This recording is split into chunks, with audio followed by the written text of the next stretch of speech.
affidavit used to justify the search warrant on Trump's Mar-a-Lago residence. We could see the document by this afternoon. What might we learn about what led to the search warrant of Donald Trump's home? Yeah, what are you going to learn about the search warrant of Donald Trump's home? Live from the Capitol with more. They won't leave that guy alone.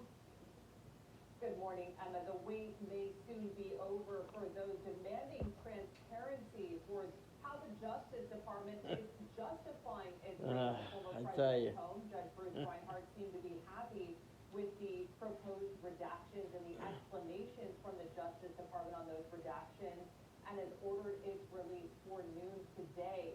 In his order to unseal, Judge Reinhardt wrote, "I find that the government has met its burden of showing a compelling reason, good cause to seal portions of the affidavit because disclosure would reveal the identities of witnesses, law enforcement agents, and uncharged parties, the investigation strategy, direction, scope, sources, and methods, and the grand jury information protected by federal rule of criminal procedure."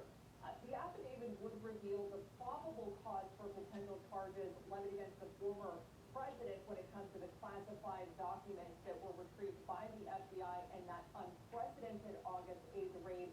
But it could also reveal potential crimes that are not directly related to the Justice Department's investigation. We know that the former president, and last week, Judge Reinhardt, he released this application for the search warrant revealing potential crimes, including the willful retention of national defense information, concealment or removal of government records, and obstruction of a federal investigation. The attorney, of course, for the Department of Justice, Jay Bratt, had argued against this release, fearing it would compromise witnesses and provide a roadmap for its investigation. But with the Attorney General, Emma Merrick Garland, personally approving the raid on the former president's home, there's a lot at stake. The Justice Department and the FBI's credibility is on the line here, with a lot of the FBI's credibility is on the line. They're friggin', they're corrupt. They are corrupt. This president is corrupt. Everything is corrupt. What kind of country are we living in? Holy mackerel.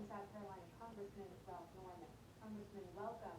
All right, what are you hoping to learn from this afternoon's unsealed, redacted affidavit?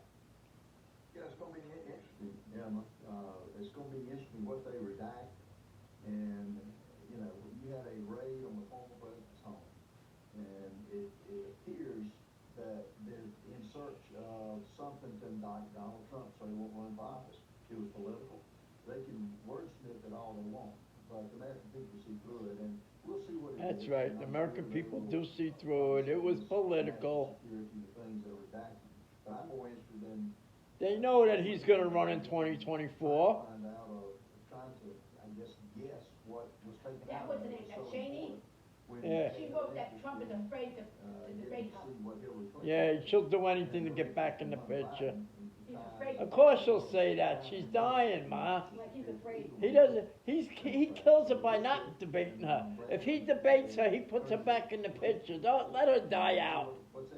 She's dying. She's like the witch in the Wizard of Oz when they threw water on her. Oh, I'm dying in the water. Oh, I'm melting. I'm melting. That's what's happening to Cheney right now.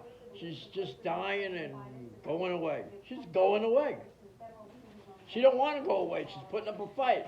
She figures if she has a little debate with Trump, that'll make the news. I'll be back. I'll put her in top. Maybe she's lucky. She might get lucky and say something that could get the people to respond to her. You know what I mean? She's looking for that. But she's not going to get that. Trump is smart. He's smart. President Trump, the 45th President of the United States of America, has been railroaded by corrupt people. This country is going on. It's becoming a third world country. We're in a recession right now. The inflation has been through the roof. In 4 decades, it hasn't been this high. In 4 decades. What does that say? 4 decades. Biden comes in and he takes he took everything that Trump built up and took it away and messed it up. country was blessed. Blessed. God puts these presidents in there. This country was blessed by putting Donald Trump in there. They cheat him out of an election. God's watching everything. Now look what happens. This guy and his administration hasn't done anything right in the 2 years that they've been in office. Haven't done nothing right. And now this thing, yeah. This thing here with the sending people to the President Trump's house. You know, Biden had something to do with it, because now he's been on vacation right after it happened. He hasn't been back since. How is this so Crazy, crazy. Of course there's bunnies here. Crazy, crazy, crazy. They're testing. Thank God I'm a Giants fan, right? Blue bunny. We make fun. Yeah.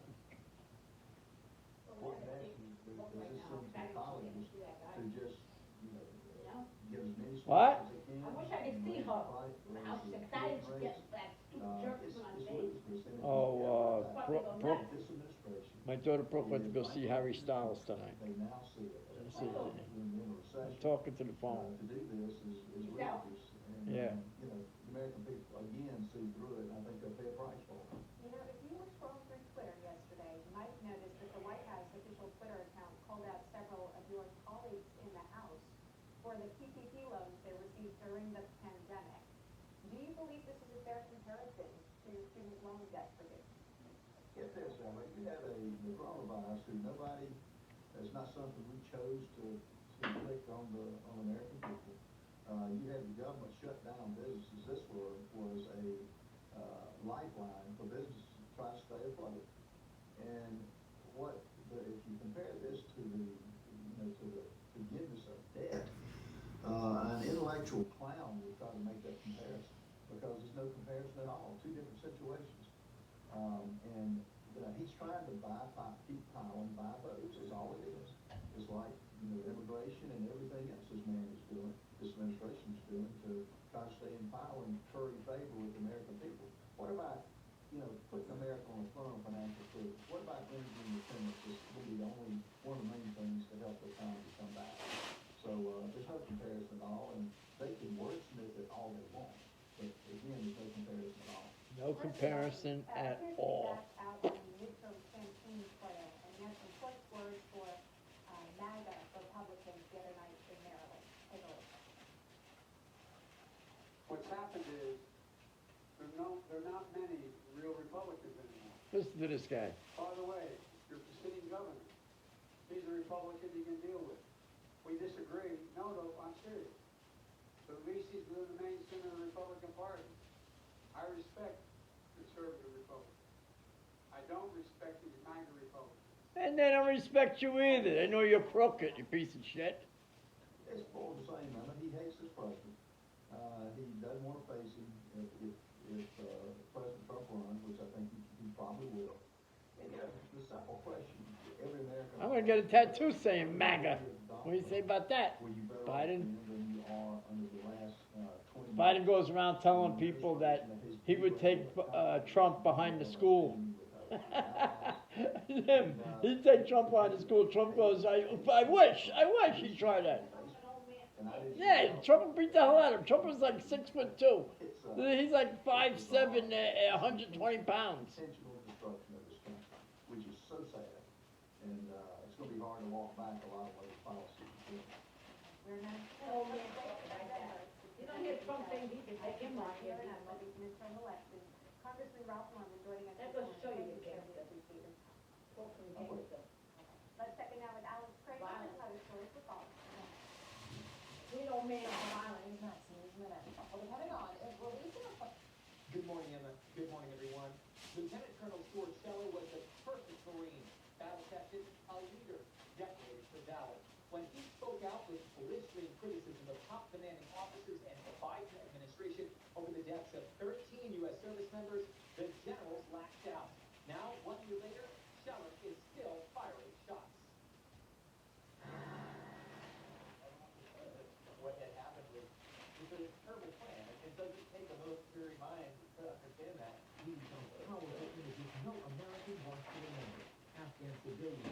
unwavering promise, some clinging to the side of a U.S. military transport as the Taliban seized control of Afghanistan.